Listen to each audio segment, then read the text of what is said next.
ফেসবুকে কিভাবে auto play video of করবেন বা অন করবেন দেখেন, আমি সব কিছু বিস্তারিত দেখিয়ে দিতেছি। যারা যারা জানেন না অবশ্যই ভিডিওটা দেখে যান, কাজে লাগবে। ভিডিও অটো চালু হওয়ার কারণে রিলস এঙ্গেজমেন্ট কমে যায়। তার জন্য আমার প্রথমে যাইতে হবে প্রোফাইলে যাওয়ার পরে দেখেন আমার ভিডিওগুলো সব একাই চালু হয়ে যেতেছে। ভিডিওতে চাপ দিলাম, দেখেন ভিডিওগুলো সব অটোমেটিক চালু হয়ে যেতেছে।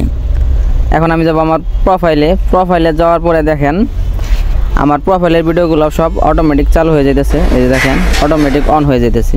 এই অন হওয়ার কারণে কিন্তু আমার এঙ্গেজমেন্ট কমে যাবে। এখন আমার যাইতে হবে থ্রি ডটে যাওয়ার পরে দেখেন সেটিং নামে একটা অপশন আছে। এই সেটিং নামে অপশন আমাকে চাপ দিতে হবে। সেটিংয়ে যাওয়ার পরে আপনার স্ক্রল করে নিচের দিকে যেতে হবে। নিচের দিকে যাওয়ার পর দেখেন একটা মিডিয়া নামে অপশন আছে। এই মিডিয়া নামে অপশনে চাপ দেওয়া লাগবে। মিডিয়া নামে অপশন চাপ দেওয়ার পরে দেখেন on mobile data and wifi, এটা যদি চালু থাকে তাহলে আমার সব সময় এমনিতেই সব ভিডিও চালু হয়ে যাবে। এটা আমি চালু রাখবো না।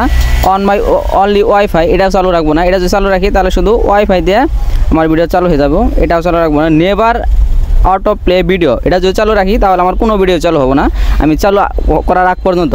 অতএব এটা আমার চালু রাখতে হবে। দেখেন দেখি আমার ভিডিওগুলা সব কিছু ঠিকঠাক আছে কি না। এখন আমি আমার ভিডিওগুলো দেখেন, যে এখন কোনো ভিডিও চালু হইতেছে না, সব ঠিকঠাক আছে। এটা অন করে দিলে আমার কোনো ভিডিও চালু হবে না। আমি এখন প্রোফাইলে যাই দেখবো আমার ঠিক আছে কি না। আমার প্রোফাইলের ভিডিওগুলা এই দেখেন আমার প্রোফাইলের ভিডিওগুলো সব অফ হয়ে গেছে। যখন চালু করবো তখন চালু হবে, তাছাড়া চালু হবে না। এটা চালু করলে আমার ভিডিও চালু হবে, নয় চালু হবে না। যদি ভালো লাগে অবশ্যই একটা লাইক একটা কমেন্ট করে যাবেন। ধন্যবাদ।